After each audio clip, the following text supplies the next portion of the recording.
መላው ሰውነታችን በተመሰለ መስቀልና ማዕበል በስመ አብ ወወልድ ወመንፈስ ቅዱስ አሐዱ አምላክ ይትባረክ እግዚአብሔር ዘከሰተ ለነ ኩሎ ምስጢሮ ምስጢር አንድነቱን ሦስትነቱን ምስጢረ ሥጋዌውን የገለጠልን አምላካችን እግዚአብሔር ስሙ በፈጠረው አንደበት ሁሉ የከበረና የተመሰገነ ይሁን። እናታችን ቅድስት ድንግል ማርያም ከክብር መስቀሉ እስከሚወዳቸው ስም ከሚወዱት ከቅዱሳን መላእክት፣ ነቢያት፣ ሐዋርያት፣ ጻድቃን፣ ሰማዕታት፣ ደናግል፣ መነኮሳት ጋር ስሟ የከበረና የተመሰገነ ይሁን። ክርስቶስ ተንሥአ እሙታን ክርስቶስ ተንሥአ እሙታን አሰሮ ለሰይጣን እምይእዜሰ ፍስሐ ወሰላም። የተከበራችሁ ሊቃውንተ ቤተ ክርስቲያን አባቶች፣ መምህራን፣ በቅድሚያ እዚህ ታላቅ ደብር ገዳም መሪ አስተዳዳሪ መልአከ ብርሃን ቀሲስ መርሻ፣ እንዲሁም ደግሞ ስብከተ ወንጌል ክፍል ኃላፊው መጋቤ ሐዲስ መምህር ዲያቆን አወጣ፣ ሁላችሁም ስማችሁን ያልጠራኋችሁ አባቶች፣ ካህናት፣ መምህራን፣ ዲያቆናት፣ ምዕመናንና ምዕመናት እግዚአብሔር ፍጹም ሰላም እላችኋለሁ። እንደምን አደራችሁ? እንደምን አረፈዳችሁ? እግዚአብሔር ይመስገን ብሎ የሚያመሰግን አንደበት የሰጠን አምላካችን እግዚአብሔር ስሙ በሰማይ ባሉት በቅዱሳን መላእክት በምድር ባሉት በደቂቀ አዳም እኛ በምናውቃቸውም በማናውቃቸውም እሱ በሚያውቃቸውም ስለ ፍጥረታት ሁሉ ስሙ የከበረና የተመሰገነ ይሁን። ሞተ አሐዱ በእንተ ቤዛ ብዙኃን፣ ስለ ብዙዎች ቤዛ አንዱ ሞተ። የትምህርታችን መነሻ ነው። ዘመኑ ዘመነ ትንሣኤ ለመሆኑ መጠን ስለ ጌታችን ኢየሱስ ክርስቶስ ሞት፣ ስለ ጌታችን ኢየሱስ ክርስቶስ ትንሣኤ፣ ስለ ጌታችን ኢየሱስ ክርስቶስ ምድራዊ የሕይወት ጉዞ ጥቂት እንመለከታለን። እስከ ፍጻሜው ድረስ እንዲያቆየን እግዚአብሔር አምላክ ቅዱስ ፈቃድ ይሁንልን። ትምህርታችንን ኃይለ ቃል የምናገኘው ጠዋት እስከተነበበው ከሁለተኛ ቆሮንቶስ ምዕራፍ 5 ላይ ያለ ቃል ነው።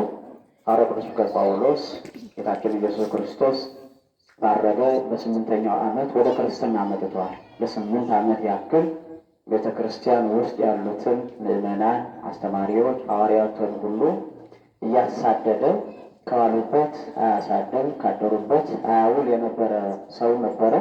በኋላ ግን ፍጻሜው አምሮለት ክርስቶስ ጠርቶት የቤተ ክርስቲያን ዋና ዓለት፣ የቤተ ክርስቲያን መዶሻ፣ መዝረብ ዘተዋሂዶ፣ የቤተ ክርስቲያን መዶሻ ተብሎ ተጠርተዋልና አንዳንድ ቦታዎች ላይ በቃል ብቻ ሄዶ ያስተማረባቸው ቦታዎች አሉ። ሌሎችን ደግሞ በቃል አስተምሮ ሄዶ ድጋሜ መጽሐፍ ጽፎላቸው የላከላቸው ቦታዎችም አሉ። ለምሳሌ ሮሜ ሄዶ አስተምሯል። ሮም ላይ ማለት ነው። ሄዶ ካስተማረ በኋላ ሐሰውት ነቢያት፣ ሐሰውት መምህራን ወይም ሐሰተኞች መምህራን፣ ሐሰተኞች አስተማሪዎች ሮም ውስጥ ገብተው ክርስቶስ አልሞተም፣ አልተሰቀለም፣ በቀራኔው ላይ ደሙን አላፈሰሰም፣ ለድኅነተ ሥጋ ወነፍስም የራሱን ሰውነት ለመድኃኒትነት እንዲሰቀል አሳልፎ አልሰጠም እያሉ እየተከተሉ የሚያስተምሩ ስለነበሩ በኋላ ራሱ ከማይደርስበት ቦታ ላይ መጽሐፍ ጽፎ ይልክላቸዋል። በሁለተኛ ዙር ልመጣ ዘንድ እፈልጋለሁ፣ ነገር ግን ብዙ ጊዜ ሰይጣን ያሰናክለኛል፣ ብዙ ጊዜ ከመንገድ እንድመለስ ያደርገኛል። አንዳንድ ጊዜ መርከብን በመስበር አንዳንድ ጊዜ በርካታ ጠላቶችን በማስነሳት ወደ እናንተ ልመጣ ዘንድ እየፈለግኩኝ ሰይጣን ግን ያስቀረኛል እያለ መልእክቶችን ሁሉ ይጽፋል። በየመንገዱ ሰይጣን ይፈታተነ ስለነበረ ማለት ነው። በየጊዜው እንዲታሰር የቤተ ክርስቲያንን አገልግሎት እንዳያፋጥን በየጊዜው መከራን እያጸናበት ነበረ። ነገር ግን ከታሰረበት ቦታ ላይ ሁሉ መልእክታትን ይጽፍ ነበረ። በተለይ ቆሮንቶስ መልእክት፣ የተሰሎንቄ መልእክት፣ የገላትያ መልእክት እና ሌሎችም መልእክታት አብዛኛዎቹ በሚባል ደረጃ እስር ቤት ላይ ሆኖ እንደታሰረ የጻፋቸው መጽሐፍት ናቸው። ዛሬ አሁን ብንታሰር በእርግጠኝነት ብዙዎቻችን ተስፋ ቆርጠን እግዚአብሔር ምን አድርጌ ነው እዚህ ከርቸሌ ውስጥ ያስገባኝ? ምን አድርጌ ነው ያሳሰረኝ? እንደኔ እንዲያው ማስበው ኃጢአት የለኝም፣ ግን ለምንድን ነው አሳሰረኝ ነው የምንለው ብዙዎቻችን ማለት ነው። ትንሽ እንቅፋት ስትመጣን ቤተክርስቲያን እየመጣን መንገድ ላይ እንዲያ ድንጋይ እንኳን ቢመጣን ወደ ራሱ ቤት ነው የሚሄደው፣ ቤተክርስቲያን ነው የሚሄደው። የማይጠብቀኝ ግን ለምንድን ነው? ጠዋት ጸልዬን የወጣሁኝ አልቀናኝም ነው ብዙዎቻችን ማለት ነው። እና ያኔ ከኛ የሚደርሰው መከራ ከኛ የሚደርሰው እንቅፋት ሁሉ አንዳንዱ እኛን ለመፈተን የሚመጣ ነገር አለ። ለመፈተን እስቲ ምን ይላሉ? እስቲ ምን ይላሉ? እነዚህ ሰዎች እንቅፋት ቢመታቸው፣ ችግር ቢደርስባቸው፣ ቢርባቸው፣ ቢጠማቸው ምን ሊሉ ይችላሉ? እግዚአብሔርን ይክዳሉ ነው ወይስ በችግራቸው ወቅትም፣ በመከራቸው ወቅትም፣ በእንቅፋታቸው ወቅትም፣ በረሃባቸው፣ በጥማቸው ወቅትም፣ በመታሰራቸው ወቅትም እኔን ያመልኩኛል ብሎ እግዚአብሔር ሊፈትነንም ይችላል። እግዚአብሔር ግን ለክፉ አይፈትንም። ጽኑዓን ያልሆኑትን እግዚአብሔር አምላክ አይፈትንም። ሰማዕታትን ግን ይፈትናቸዋል። ከመከራ ወደ መከራ፣ ከጸናው ችግር ወደ ጸናው ችግር ያሸጋግራቸዋል። ወርቅነቱን ለመለየት የግድ ከእሳት ወደ እሳት ከእሳት ወደ እሳት ማለት ስላለበት ማለት ነው። እና ሰማዕታት ለሰማዕታት ተሰፈተነው ከመወቅ በእሳት አለ። ሰማዕታትን እንደ ወርቅ አንጥሮ ለማውጣት ማለት ነው። አንጥሮ ለማውጣት በእሳት ይፈትናቸዋል፣ በመከራ ይፈትናቸዋል። እኛ ግን ደካሞች ስለሆኑ በግዛቻችን እያየን ባለመሄዳችን በተመጣነው እንቅፋት ሁሉ እግዚአብሔርን እናማርራለን። ራሳችን አጥፍተን ራሳችን ክፉ ነገር ተናግረን በታሰርነው ራሳችን ተደባድበን ራሳችን ሰርቀን ራሳችን ዋሽተን በታሰርነው እስራት በተቀጣነው ቅጣት ሁሉ እግዚአብሔርን እናማርራለን። ሐዋርያ ቅዱስ ጳውሎስ ግን እንዲህ አልነበረም። ሐዋርያቱ ሌሎቹም እነ ቅዱስ ዮሐንስ ወልደ ነጎድጓድ ያለ ክፋታቸው ክፉ ነገር ሳይሰሩ ሐሰትን ሳይናገሩ እስር ቤት ላይ ቁጭ ብሎ ረጅም ሰዓት ቆይተዋል። እስር ቤት ላይ ቁጭ ብሎ ማለት ነው። እና እዛ ቦታ ላይ ሆኖ ይጽፍላቸው ነበረ። ማጽናኛም ነው መልእክቱ ብዙ ጊዜ እና ጌታችን ኢየሱስ ክርስቶስ የተሰቀለበትን ዓላማ ሲናገር ስለማን ሁሉ ሞተ፣ ስለ ሁሉ፣ ስለ ዓለም ቤዛ ለሁሉ ለብዙዎች ሲል ማን ሞተ አለ? አንዱ ሞተ። አንዱ የተባለው ማን ነው? ጌታችን ኢየሱስ ክርስቶስ ነው ማለት ይሰማችኋል አይደል? እንዴት አረፈዳችሁ? ለሁሉም አንዱ ሞተ፣ በቤዛነት ማለት ነው። ለዓለም ሁሉ በቤዛነት የሞተ ማን ነው? ንገሩኝ እስኪ። ለዓለም በቤዛነት የሞተ ማን ነው? ጌታችን ኢየሱስ ክርስቶስ አይደለም? ሐዋርያ ቅዱስ ዮሐንስ ወልደ ነጎድጓድ በወንጌሉ ሲጽፍ ሀበእንቲአሁ መጻ፣ ወደ ራሱ ወገኖች ወደ ሆኑት መጣ። ወእሊአሁሰ ኢተወክፍዎ፣ እነርሱ ግን አልተቀበሉትም። ወለእለሰ ተወክፍዎ ወሀቦሙ ሥልጣነ ከመ ይኩኑ ወልደ እግዚአብሔር፣ የተቀበሉትም የእግዚአብሔር ልጆች ይባሉ ዘንድ የእግዚአብሔር ልጆች የሆኑ ዘንድ ስልጣንን ሰጣቸው። በ40 ቀናችን ተጠምቀን ዛሬ የእግዚአብሔር ልጆች የምንባለው ክርስቲያን የምንባለው ስላመን ነው። ወደ እግዚአብሔር ከቀረብን ዘንዳ ነው። አሁን ብዙ ሰው ክርስቲያን መባሉ ነው እንጂ በሕይወት መኖሩ ላይ ብዙም አይደለም አይደል? የብዙ ሰው ሕይወት እንደዛ ነው። ከእያንዳንዱ ጓዳ ሲፈተሽ በጣም ደካማ የክርስትና ሕይወት ነው ያለው። ነጠላ መልበሳችን፣ ሻሽ መጠምጠማችን፣ ካባ መደረባችን፣ መስቀል መያዛችን፣ ማስተማራችን፣ ቁጭ ብለን መማራችን ካልሆነ በቀር እንዲያውም እውነተኛውን ሕይወት እየኖሩ ነው ተብሎ ቢፈተሽ ደካማ ነው ሕይወታችን ሁሉ ነው። ከእግዚአብሔር ዘንድ ቢፈተሽ በእርግጠኝነት አንድ ጊዜ ጌታችን ኢየሱስ ክርስቶስ እያስተማረ ሳለ ፈሪሳውያን ክፉ ሀሳብ ያላቸው ማለት ነው። በፋሬስ ፈሪሳውያን ተብለው አባታቸው ስም በፋሬስ የሚባለው በፋሬስ ግን ፈሪሳውያን ተብለዋል። አባትየው ሌላ ጽንፍ የረገጠ አስተሳሰብ ነበረ። የእነሱ ጓደኞች የእነሱ ቢጤዎች ያጎታቸው ልጆች ደግሞ ሰዱቃውያን ይባላሉ። ሳዶቅና ፋሬስ የሚባሉ ሰዎች የወለዷቸው ልጆች እስራኤልን ብጥብጥ ያደረጉ ነበሩ። ምድረ ርስትን ያስቸገሯት ነበሩ። በሮም ቅኝ ግዛት ስር ውስጥ ስለነበሩ የሮማውያንን አስተሳሰብ የሮማውያንን የጣዖታት ባዕድ አምልኮ ሁሉ እያመጡ ያስቸግሯት ነበረ። እስራኤል እግዚአብሔርን ይፈትኑት ነበረ። ፈሪሳውያን የሚባሉ ከሞትን በኋላ እንነሳለን፣ ከተነሳን በኋላ ግን እናገባለን፣ እንወልዳለን የሚሉ ሰዎች ናቸው። ይሰማቸዋል አይደለ? ከተነሳን በኋላ አሁን የሚሉ ሰዎች ተንታችሁ ታውቃላችሁ አይደለ? አሉ። እንዲያውም በጣም ብዙ ሚስት እናገባለን የሚሉ ለሴቶች ግን ነፃነት የሌላቸው ማለት ነው። ሴቶች እንዲያውም እዛ ከሄዱ በኋላ ባል የላቸው። ከዛ ሂደው ሚስት ማግባት የሚችሉት ወንዶች ናቸው። ወንዶቹ ደግሞ ሚስት ሲያገቡ ስንት ሚስት ያገባሉ ይላሉ? 70 ሚስት ያገባሉ ብለው የሚያስተምሩ በዘመናቸውን እየሰማን ነው። ፈሪሳውያን የሆነ አስተሳሰብ ያላቸው ማለት ነው። እና ፈሪሳዊ የሆነ አስተሳሰብ ያላቸው የዛን ጊዜዎቹ ፈሪሳውያን የሚባሉት እንነሳለን፣ ነገር ግን አግብተን የነበርናትን ሚስት አግብተን እንኖራለን፣ እዛ አንድ ብለንም ልጆች እንወልዳለን፣ እንበላለን፣ እንጠጣለን የሚል አስተሳሰብ ያላቸው ናቸው። ይሰማችኋል አይደል? ያቺ የመብል ዓለም አይደለችም፣ የስጋ ዓለም አይደለችም። የሚበላ ነገር የላትም። የሚጠጣ ነገር የላትም። ምግባችንም ምስጋና ነው፣ መጠጣችንም ምስጋና ነው፣ እረፍታችንም ምስጋና ነው። ሁል ጊዜ በምስጋና የምንኖርባት ዓለም ናት። ያቸው የምንኖርባት ዓለም እንጂ እዚህ ዓለም ዝም ብለን ጠዋት በልተን ከሰዓት አምጡ፣ ከሰዓት በልተን ማታ አምጡ፣ ማታ በልተን ጠዋት አምጡ የሚል ሆድ የሚለቀቅብን አይደለችም። በነገራችን ላይ አዳም በገነት እያለ ሔዋን በገነት እያለች እንዲህ አይነት አሳሰብ እንዲህ አይነት ሆድ አልነበራቸው። ሊሰማቸው አላለ እንዴት አልነበራቸው? እንዲህ አይነት ሆድ አልነበራቸው። እንደዛ ብላ ብላ ጠጣ ጠጣ የሚል ሆድ አልነበራቸው። ዛሬ ቢርበንም ብላ ይለናል፣ ባይርበንም ብላ ይለናል። ባየን ቁጥር ምራቃችን እንውጣለን፣ ባሰብን ቁጥር ምራቃችን እንውጣለን። አስተሳሰባችን ሁሉ ከሆድ ጋራ ነው። የሐዋርያው ቅዱስ ጳውሎስ ሆድ ለማን ነው ያለ? ምግብ ነው የተዘጋጀው። ለማን ነው? እስኪ ንገሩኝ።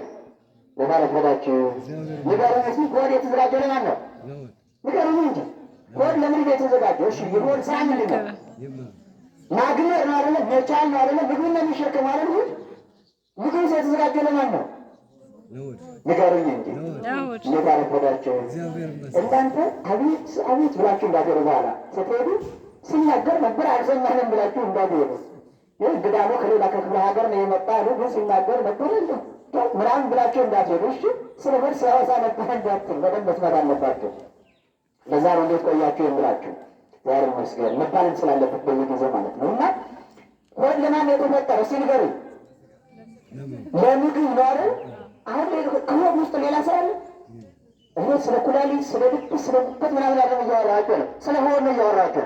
ሆድ ሌላ ምንም ስራ የለውም። ስራ ምን ማድረግ ነው? ምግብን ማግመር ነው፣ ወይ ምግብን መቻል መሸከም ነው። ምግብ ደግሞ ሌላ ስራ የለውም። ለማን ነው ምግብ የተፈጠረው? እስኪ ንገሩኝ። ወክል የሆኑ ሆረ ይጠፋው ይላል። ሁለቱም ግን ይጠፋሉ። በገነት ሆድን ምግብን አምጦ አይሉ፣ ምግብን ከሆድ ካልገባሁ ይቸገኛለሁ አይሉ። ሁለቱም ይጠፋሉ ይላል እና ዓለመ መሬት አይደለችም፣ ዓለመ ምግብ አይደለችም፣ ዓለመ ስጋ አይደለችም። ያቺ በነፍስ የምንኖርባት ዓለም ናት። ሰዱቃውያን የሚባሉት ደግሞ አስቸጋሪ ናቸው። ሰው ከሞተ በኋላ ይፈርሳል፣ ይበሰብሳል፣ አይነሳም የሚል አስተሳሰብ ያላቸው ናቸው። ለዚህ የአሕዛብ ትምህርቶች ናቸው። ለዚህ የአሕዛብ ትምህርት ይዘው መጥተው ነበረ ኢየሩሳሌምን ሲያውኳት ይኖሩ የነበሩ። ክርስቶስ ሲያስተምር በጣም ያስቸገሩ ግን እነሱ ነበሩ እና ሙሴ በኦሪቱ ታሪክ ጽፎልናል፣ ሕግ ጽፎልናል፣ ሕግ ደንግጎልናል እና አንዲት ሴት ወይም አንድ ወንድ እያመነዘሩ ቢገኙ በድንጋይ ወግራችሁ ግደሉ ብሎ አስቀምጦልናል ሕጉ። አንተ ምን ትላለህ አሉት። የሰማችሁ አላለም? እንዴት አረፈዳችሁ? ኃጢአተኛ ናት፣ በደለኛ ናት እና እችን ስታመነዝር ስትሰሙት አግኝተናት ይዘናት መጥተናል። አንተ ምን ትላለህ አሉ። የተንኮልኩ ትምህርቱ አሁን የሰው ክፋቱ አንዳንዱ ሸፈን አድርጎ ነው የሚያመጣው። በነጠላ ሸፈን አድርጎ፣ በሁለት ነገር ሸፈን አድርጎ፣ በጥሩ ቃላት ሸፈን አድርጎ ይጥልባችኋል። እና ርዕሱ ሌላ ነው፣ ውስጡ ግን ሌላ የሆነ ጉዳይ ማለት ነው። እና ቀረብ ብለው ሕጉ እንዲህ ነው የሚል በድንጋይ ወግራችሁ ግደሉ ይላል። አንተ ምን ትላለህ አሉ። ሚስቱ የምትፈልገው በምን መንገድ? አይ ሙሴ ሕግ ሰርቷል፣ ስለዚህ ይህችን ልጅ በድንጋይ ወግራችሁ ግደሏት ብሎ የተናገረን እንደሆነ አይ እንዲያው እኔ እኮ ስለ ሰው ልጆች ብዬ ወደዚህ ዓለም መጣሁ ብሎ ይናገራል እንጂ ለሰው አያዝንም እንላለን ብሎ ያሰማችኋል አይደለም? እንዴት አረፈዳችሁ? ወጥመድ ውስጥ ለማስገባት ነው። አንዳንድ አሳት ያለ የሆኑ ሰዎች አሉ። ጎረቤት ይሆን ቤተሰብ ይሆን አብረው የሚሰሩ በአንድ ማዕድ የሚበሉ የቃላት ስንጠቃ ውስጥ የተሰማሩ ሰዎች ውሃ በቀጠነ ሰው ሊያሳሱት የሚሞክሩ በርካታ ሰዎች አሉ። ጥሩ ነገር የሚናገሩ የሚመስሉ ነገር ግን ከእናንተ አንዲት ነገር ስትወጣ ያችን ወስዶ ለአለቃችሁ ሊሆን ይችላል፣ ለኃላፊያችሁ ሊሆን ይችላል፣ ለጎረቤታችሁ ሊሆን ይችላል፣ ለቤተሰባችሁ ሊሆን ይችላል። ወስደው ተናግረው ሰውን ከሰው ጋር ለማፋጀት የሚጥሩ ሰዎች ማለት ነው። በእውነቱ በጣም እግዚአብሔር አምላክ እነዚህ ሊያስታክስልናል። ወረኞች ናቸው ዓለምን የሚበጠብጧት፣ ወገኞች ናቸው ዓለምን የሚያበላሿት፣ የሰውን ሕይወት የሚያበላሹ፣ የሰውን ትዳር የሚበጠብጡ፣ ባልና ሚስት በአንድ ላይ እንዳይኖሩ የሚያደርጉ በርካታ ሰዎች አሉ። ነገረ ሰሪዎች የሚባሉት ማለት ነው። እና ጌታችን ኢየሱስ ክርስቶስን እንዲህ ብሎ የተናገረ እንደሆነ ለዚች ልጅ አያዝንላትም ብለን እንከሳለን፣ እናሳጣዋለን፣ ስራ እንዳይቀበሉ እናደርጋለን፣ ከትምህርቱ ወደ ኋላ ሚሉ እናደርጋለን የሚል አስተሳሰብ ይዞ ነበር የመጡ። ሁለተኛ ደግሞ አሁን ሕጉ እንዳቢልም እንኳ ትክክል አይደለም፣ ይህችን በድንጋይ ተወግራ መገደል የለባትም ብሎ የተናገረን እንደሆነ ደግሞ አንድ ማጥመጃ እናዘጋጃለን አሉ። ይሰማችኋል አይደለም? እንዴት አረፈዳችሁ? አንድ መንገድ እናዘጋጃለን አሉ። ሕጉ እንዲህ የሚል ከሆነ አድርጓ በድንጋይ ወግራችሁ ግደሏታ ብሎ የነገረን እንደሆነ አያዝንም፣ በሰው ልጅ አይራራ ብለን እናሳጣዋለን። ሕጉ እንደዛ ቢልም እንኳ ይህች ልጅ ይለፏት በንስሐ ትመለስ ያለን ከሆነ ደግሞ አይ የሙሴን ሕግ ይሽራል ብለን እንከሳለን ብሎ መጡ ማለት ነው። መጡ። ጌታችን ኢየሱስ ክርስቶስ ጥሩ መልስ ነው የሰጣቸው። ይሰማቸው አይደል? እንደታረጋቸው ጥሩ መልስ ሰጣቸው። ምንድን ነው ያላቸው? ከእናንተ መካከል አለ ኃጢአት የሌለ ሰው ቢኖር፣ በደል የሌለ ሰው ቢኖር፣ ክፋት የሌለ ሰው ቢኖር፣ ወገኛ ያልሆነ ሰው ቢኖር፣ ወጠኛ ያልሆነ ሰው ቢኖር፣ ነገረኛ ያልሆነ ሰው ቢኖር፣ ሌባ ያልሆነ ሰው ቢኖር፣ ቀጣሚ ያልሆነ ሰው ቢኖር ይህችን ልጅ በድንጋይ ይሞክራት አለ። ይሰማቸው አይደል? ብዙ ጊዜ እኛ ምንለው የሰው ኃጢአት ነው፣ የሰው ኃጢአት ነው። አቤት አቤት ሻሽ ጠምጥሞ ሲሄዱ እኮ ሰው ነው የሚመስለው ይላል። አንዳንድ ጊዜ እልፍ ብሎ ከካይላቱ መጥቶ ሲያስተምሮ እኮ እንደሱ ቢያደርጉ ስለሚመስል ይላል። እልፍ ብሎ ሄዶ ማለት ነው። አቤት እሱም ብሎ ዘካሪ እሷን ብላ መጽዋች፣ እሷን ብላ ደግሞ ነጠላለሻ ቤተክርስቲያን መጭ። አቤት ይሁት ሰው ትመስላለች ነው የምንለው። የራሳችንን ሰውነት ረስተን ማለት ነው። የኛ በጣም ብዙ ችግር አለ። ይምራ ነው ብላችሁ ቢፈተሽ በጣም አደገኛ ነው፣ በጣም አደገኛ ነው። እንዲሁም ቅዱስ ዮሐንስ አፈወርቅ የሰው ኃጢአት ቢሰፈር ቢቆጠር ከራስ ፀጉር ሁሉ ይበልጣል ይላል። ይሰማችኋል አይደለም? ኃጢአት በዚህ የምናደርገው ነው። ኃጢአት ማለት ጽድቅን ማጣት ማለት ነው። እግዚአብሔርን ማጣት ማለት ነው። የእግዚአብሔር መንግስት ማጣት ማለት ነው። ጽድቅ ማለት ደግሞ በእውነተኛይቱ መንግስት መኖር ማለት ነው። ፀጉራችን እስመ ሥርዓተ ርእስክሙ ሁሉ ቁመቱ ባህረ እግዚአብሔር። ፀጉራችሁ ውስጥ በእግዚአብሔር ዘንድ ሁሉ ትንሽቷን ትልቅቱን አሁን የምትበቅለዋን ምንጣፍ ላይ የበቀለችውን ትላንት የነበረችውን ሁሏን የተቆጠረች ናት። ኃጢአት ግን የማይቆጠር ነው። ይሰማችኋል አይደል? በየጊዜው ማለት ነው፣ በየጊዜው እና ይህችን ኃጢአት ያላደረገ ሰው ካለ በነቢዩ ያልሰራ ክፉ ነገር ተናግሮ ሰውን ያላስቀየመ ባልና ሚስቱን ያላጣላ ሰውን ከሰው ያለያየ ሰው ካለ ያልዋሸ ካለ እንዲሁም ደግሞ ክፉ ያሰበ ካለ ክፉ ያሰበ ከሌለ በልቡና ኃጢአትን ያልሰራ ያልበደለ ካለ እንዲሁም በድርጊት ያልፈጸመ ሰው ካለ ይህችን ልጅ በድንጋይ ወግሮ ይገባት አለ። በዚህ ሰዓት ሁሉም ጠፉ ማለት ነው። ይሰማችኋል አይደል? አሁን እያንዳንዳቸው ግንባር ላይ የሰው ኃጢአት ተጽፎ ሲመለከቱ በእውነት ከባድ ነው፣ ከባድ ነው። እግዚአብሔር ግን የኔን ኃጢአት ብቻ እንዳይ አድርጎ ሌሎች ሰዎች እንዳያዩ አድርጎ በሰው ፊት ይገልጻል። በሰው ፊት ይታየኛል። ለምሳሌ አሁን ስለ መስረቅ አሁን የሰረቀ ሰው ብዬ ስናገር የሰረቀ ነው ነገር ትዝ አይልም? ይሰማችኋል? እንዴት አረፈዳችሁ? የሰረቀው ነገር ትዝ አይልም? ይህ በውሸት ሰውን ከሰው ጋር የሚያጣሉ ሲባል ዋሽተን ሰውን ከሰው ጋር ያጣለነው ነገር አይታወሰም? ህሊናችን ሲወቅስ ነው የሚኖሩ። ከሁለት አካላት ማምለጥ አንችልም። ከሰው ልንደበቅ እንችላለን። ጨለማን ተገን አድርጎ ብዙ ነገር እናደርግ እንችላለን። ብዙ መጋረጃን ተገን አድርጎ ቤቱን ዘግቶ ጨለማን መሰረት አድርጎ ብዙ ኃጢአቶችን ብዙ ወደሮችን ሊሰራ ይችላል። ከህሊናና ከእግዚአብሔር ግን ማምለጥ ይችላል አይችልም? ይችላል አይችልም? እንዴት አረፈዳችሁ? አይቻልም።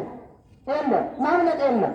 እና ከእግዚአብሔር ማምለጥ እንደሌለ ሁሉ በዚህ ምክንያት እነዚህ ሰዎች እየተበታተኑ ሄዱ። ጌታችን ኢየሱስ ክርስቶስ ግን ያችን ሴት ምንድን ነው ያላት? አንቺ ሴት አለ። አቤት አለ። ከዚህ በኋላ ዳግመኛ እንዳትበድይ፣ በድለሽ ነበረ፣ ኃጢአት ሰርተሻል፣ ነገር ግን ዳግመኛ እንዳትበድይ ብሎ እግዚአብሔር አምላክ አሰናበታት ማለት ነው። አሰናበታት። በእውነት ደስ ይላል አይደል? እግዚአብሔር ስለሆነ ነው። እዚህ ብሎት በእውነት በጣም አስቸጋሪ ነው፣ አስቸጋሪ ነው። አንዳንድ ጊዜ ስልጣን ላይ ስንቀመጥ አንዳንድ ጊዜ የሆነች እንደ ትንሽዬ እንድራ ሆነ ቡድን መሪነት ሆኖ ስትሰጠን እንደ ሰው እንደምናሰቃይ ታገሳለ እንደ የሆነ ቆጣሪ አንባቢ ነገር ሆነ የሆነ ነገር የምናስከትል ሆነን በቃ ስንት ዳህለ የሚበላታ መሰላቸው፣ ስንት ዳህለ መከራን የሚያየ ስንት ሰው የሚሰቃየ መሰላቸው። አሁን በዛ ቦታ ላይ ብንሆን ኑሮ እንዴት ልንል እንደነበረ ራሳችን መገመት አያቅተንም። እና ጌታችን ኢየሱስ ክርስቶስ ሲያስተምር ወደ ራሱ ወደ ሆኑ ሰዎች መጥቶ ነው ያስተማረ። ወደ ራሱ ወደ ሆኑ ሰዎች እና ያንን ያስተማረውን ነገር ደግሞ ሐዋርያት ተቀብለው ያስተምረዋል። ሐዋርያት ያስተማሩትን ትምህርት ግን ከኋላ እየገቡ እነዚህ ትንሣኤ ሙታን የለም የሚሉ ቢስ ሐሳውያን ሐሳበኞች ወንድሞች የሚባሉት እየተነሱ ቤተክርስቲያንን ውጭ ያደርጓት ነበር። ይሰማችኋል አይደለም? የሮም ቤተክርስቲያን፣ የቆሮንቶስ ቤተክርስቲያን፣ የሰርቢያን ቤተክርስቲያን በጣም ይታወቁ ከነበሩት አብያተ ክርስቲያናት መካከል ይገኛሉ። በጣም የሚታወቁ የነበሩት ማለት ነው። ይሄዳሉ፣ መምህራኑ ሐዋርያት አስተምረው ይሄዳሉ። ከኋላ ይከተሉና ደግሞ አይ ያለ ኦሪት ወንጌል አትሰራም ይላሉ። ይሰማችኋል አይደል? ያለ ኦሪት ወንጌል አትሰራም ይላሉ። ክርስቲያንን ብሎ መጥተው እኮ ብዙ ሰው የሚሸጉደ እኛን መስሎ ነው። እኛ የምንጠላው እኛ የማንወደው እኛን የሚጠላን ከሆነማ ብዙ ጊዜ አይሸውደን ነው። የምንሸወደው አጠገባችን ባለ ሰው ነው። የምንሸወደው ወንድማችን ነው ባል ነው። የምንሸወደው ኃላፊያችን ነው፣ መሪያችን ነው፣ የእኛ ነው ብለን በምናስበው ሰው ነው። ብዙ ጊዜ እጃችን ተጠምዞ ገደል የምንገባ በእነሱ ሰዎች አጠገባችን ላይ ባሉ ሰዎች ማለት ነው። እና እኛ ክርስቲያኖች ነን፣ እኛ ኦርቶዶክሳውያን ነን እያሉ ነበር ሲሸውዱ ነበረ ህዝቡ ማለት ነው። ሐዋርያት እንዲህ ብሎ ያስተምሩ ነበር። አሁን የመጡት ሐዋርያት ደግሞ እንዲህ ብሎ ያስተምራሉ ይሏቸዋል። እና ሐዋርያት ደግሞ መልሰው መልእክት ይልኩላቸዋል። ይሄ ትምህርት ትክክል አይደለም፣ እኛ ያስተማርናችሁ ከሰማይ የወረደ መልአክም እንኳ ቢመጣ የሚቃወም ከሆነ አትቀበሉት። እኛ ያስተማርነው የሚቃወም ከሰማይ የሚመጣ መልአክ የለም እንጂ ቢቃወማቸው እንኳ እንዳትቀበሉ።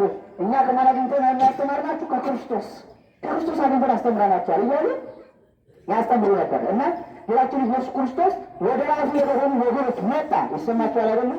እንደባረፈዳቸው ወደ ራሱ ወደ ሆኑ ወገኖቹ መጣ በሁለት መንገድ። አንደኛ በስነ ተፈጥሮ የሰው ልጅ ሁሉ የማን ወገን ነው?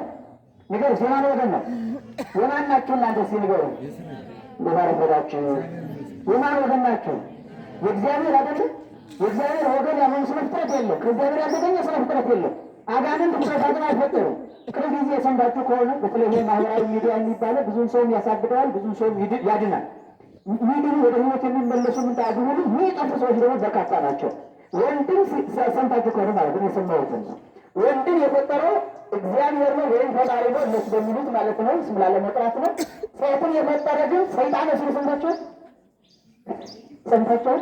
እንደባረፈዳችሁ ሰይጣን የፈጠረ ደግሞ ሰይጣን ነው ብሎ በእውነት ያሳዝናል እኮ ያሳዝናል። አሁን የሁሉ እምነት ተብሎ ማለት ነው ኖር ነው የምር ማለት ነው ኖር ጋይነ መስራቲ አሳቲነት ዓለምን ሊበረት እንጂ አይጠቅማትም።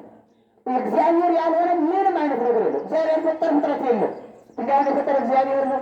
አጋንንት የተፈጠሩት መላእክት ብሎ ነው የተፈጠሩት፣ በእግዚአብሔር ነው የተፈጠሩት። ቅዱሳን መላእክት የተፈጠሩት በእግዚአብሔር ነው። ሰማይና ምድር የተፈጠሩት በእግዚአብሔር ነው። ፀሐይ፣ ጨረቃ፣ ከዋክብት ሌሎችም ስለ ፍጥረታት ሁሉ የተፈጠሩት በማን ነው? እሱ ንገሩኝ። እኛን የፈጠረን ማን ነው? እግዚአብሔር ነው። እግዚአብሔር ከሆነ የፈጠረን ወደ ራሱ ወደ ሆኑት መጣ ማለት በተፈጥሮ ገንዘብ ወደ ሆነው ወደ እኛ መጣ ማለት ነው። በተፈጥሮ ገንዘቦቹ ነን እኛ። አንተ ሚሰዘረው ክንዘሙ ለአራግብየ እናንተስ በጎቼን በተናችሁ እያለ ብሎ የነበሩት ነገሥታትን፣ መሳፍንትን፣ መኳንንትን የሚወቅሱ በነቢያቱ ላይ አድሮ የሚናገር የነበረ ገንዘቦቹ ስለሆነ ነው። የኛ ባለቤቱ እሱ ስለሆነ ነው። አሁንማ ብዙ ጊዜ በቃ እንደው ከራሳችን ተጠንቀን የምንኖራለን ይመስላል። እንደባረፈዳቸው ትኩረታቸው ወደዚህ ያድርጉ እና አሁን በቃ ራሳችን ተጠብቀን በቃ እኛ ካለ ሁሉ ምን ይኖር ነው ይመስላል። በእርግጥ መርጦ መብላት፣ መርጦ መጠጣት፣ መርጦ መስራት፣ መርጦ መኖር ጥሩ ነው አይደል? ነገር ግን ያ መርጠን የምንኖርበት ነገር ሁሉ እኛን አጥሩ ሊሆን ይችላል፣ እግዚአብሔር ካልተጨመረበት ማለት ነው። ብዙዎቹ እንበላለን ሲሉ ትል ብሎ ይሞታሉ። እንጠጣለን ሲሉ ትል ብሎ ይሞታሉ። ብዙዎቹ በእንደዚህ አይነት በስነት ራሳችን በምንከባከባቸው ራሳችን በምንሰራቸው ነገሮች ልንጠፋ እንችላለን። እግዚአብሔር ግን ይጠብቀናል። እግዚአብሔር ያለው ነገር ነው የሚሆነው። እኛ ያለው ብቻ አይሆንም። እኛ ካለው ላይ እግዚአብሔር ይጨመርበታል። በጎ ነገር ከሆነ ማለት ነው። ወደ ክፉ እንዲመራንም የምናመራው ከሆነ የቅዱስ ዮሐንስ አፈወርቅ እንዲህ ይላል፣ ሰው ኃጢአትን መስራት ማለት ይላል። ይሰማቸው አይደለም? እንደማረፈራችሁ ሰው ኃጢአትን መስራት ማለት አንድ ጊዜ አብራችሁ በውስጥ ኃጢአትን መስራት ማለት ቅሰፈኝ ማለት ነው። ቅሰፈኝ ማለት ነው። ተረድቷቸው ነው ያለነው ከእግዚአብሔር እጅ ነው አይደል? ከእግዚአብሔር የሚሰወር ነገር ከሌለ ከእግዚአብሔር እጅ ላይ ሆነን እግዚአብሔርን ብናስቀይመው ምን አድርግ ማለት ነው? ስንዘሩኝ ቅሰፈን ማለት ነው። አጥፋን ማለት ነው። ውሰደን ገላግለን ማለት ነው። በእርግጥ መገላገል አይደለም ማለት እዛ ሄዶ የተለየ ነገርም ስላለ ማለት ነው። የራሰ ነገርም አለ። ምሳሁን ራስን ማጥፋትን የቴክኒክን አድርጎ መስጠት በፊት ውስጥ ያለ አሁን በተለይ አሁን እየመጣለ ትውልድ ማለት ነው። ኤሌክትሪክ ይዞ ሞርዚቃ ቁጭ እንዲሁ ብሎ ራሱን አጥፋ ምናምን ሲባል ምናልባት አሁን በነሱ አስተሳሰብ እንዲህ የሚያደርጉ ሰዎች አንዳንዶቹ የአእምሮ ችግር አለባቸው፣ በሽተኞች ናቸው። ስለ በሽተኛ ልንነጋገር አንችልም። እግዚአብሔር ምሕረቱን ያምጣው ከማለት ውጭ ማለት ነው። በሽተኛ ምንም ማለት ነው። ግን በቃ በጭንቀት ውስጥ ሆነ በጣም ተቸግረው የሆነ ነገር ውስጥ ሲገቡ በቃ ራሳቸውን ማጥፋት እንደ መፍትሄ አድርገው ይወስዳሉ። መፍትሄ ነው ግን እስቲ ነገሩ እንደ ጋር ሄዳቸው መፍትሄ ነው መፍትሄ ሊሆናቸው ለምን ከተባለ እዚህ ካለ ጭንቀት የባሰ ጭንቀት ነው ያለው። ዘር ብላችሁ እዚህ የባሰ እሳት ነው ያለው። እዛ እዚህ የባሰ መከራ ነው ያለው እዛ። ይህንን እያሰበ ነው ሰው መጽናናት ያለብን። ከእግዚአብሔር ጋር መገናኘቱ እረፍት ነው የሚሰጥ። ቤተ ክርስቲያን አርፍዶ ወደ ቤቱ የሚመለስ ሰው እና ከቤቱ ቁጭ ብሎ ያረፈደ ሰው እኩል ስሜት ሆነ? ከቤተ ክርስቲያን ቁጭ ብሎ አርፍዶ ቃለ እግዚአብሔርን ሰምቶ ስራውን ደሙን ተቀብሎ ጸበሉን ታጥቦ በረከት አግኝቶ ወደ ቤት ተመልሶ ቁርስ ሲሆን ይስማማል ሆነ? እንዴት እንደሚስማማ የምርነት እንዴት እንደሚስማማ በተለይ ጾማችሁ ሙላችሁ ስትኖሩ እንዴት እንደሚስማማ አጥታችሁ አይደለም ጾማችሁ መንግሥታዊ በረከትን ለማግኘት